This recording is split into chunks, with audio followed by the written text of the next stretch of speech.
Force news में आज फिर से आपका स्वागत है। आपने अगर इसको सब्सक्राइब नहीं किया है तो तुरंत सब्सक्राइब करें और बेल आइकॉन का बटन जरूर दबाएं, क्योंकि हम इस तरह की राजनीतिक चर्चाएं, कयास और बाकी देश में क्या चल रहा है वो आपको बहुत जल्दी धीरे धीरे पब्लिश करते रहते हैं और आपको बताते भी रहते हैं। आज हम बात करेंगे अशोक गहलोत के भविष्य की।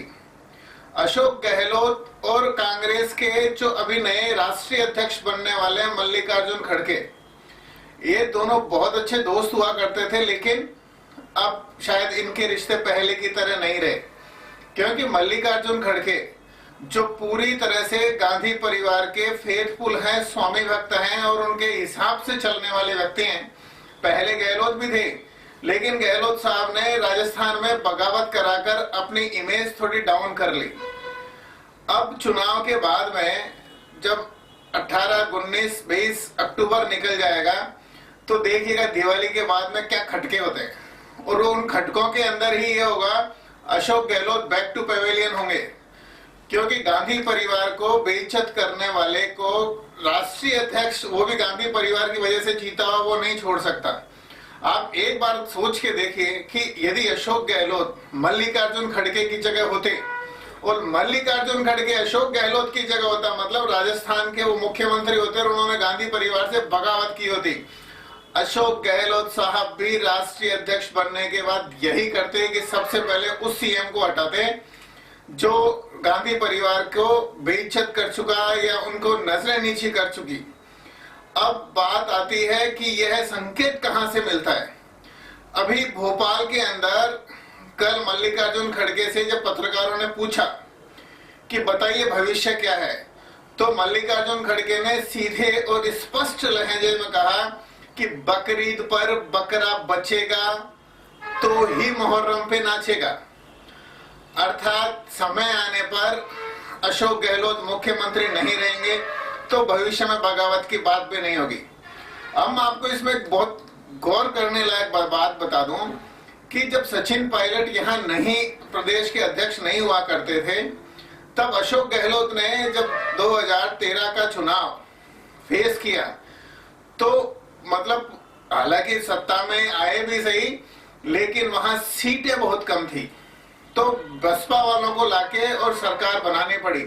लेकिन अब की बार जब 2018 में सचिन पायलट के नेतृत्व में चुनाव लड़ा गया तो पूर्ण बहुमत सरकार का आ चुका था, कांग्रेस की सरकार बन रही थी, इसलिए सचिन पायलट ही मुख्यमंत्री के दावेदार थे और गांधी परिवार के भी नजदीक थे, राहुल जी के भी नजदीक थे।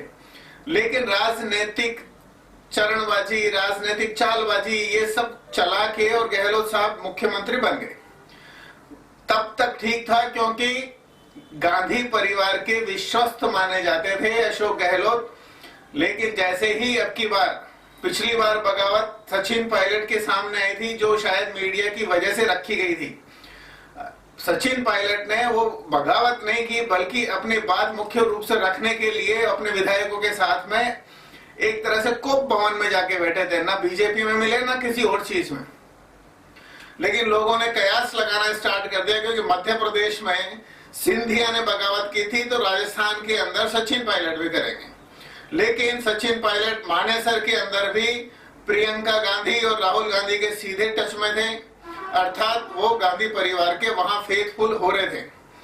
और उसके बाद में अब जब नई बगावत चालू हुई कि कांग्रेस आलाकमान ने जब एक लाइन का प्रस्ताव पारित करने के लिए जयपुर के अंदर भेजा अपने प्रतिनिधियों को, तो गहलोत साहब ने अपने कुछ सिपह सालारों की मदद से वो काम कर दिया जो शायद उन्हें नहीं करना चाहिए था।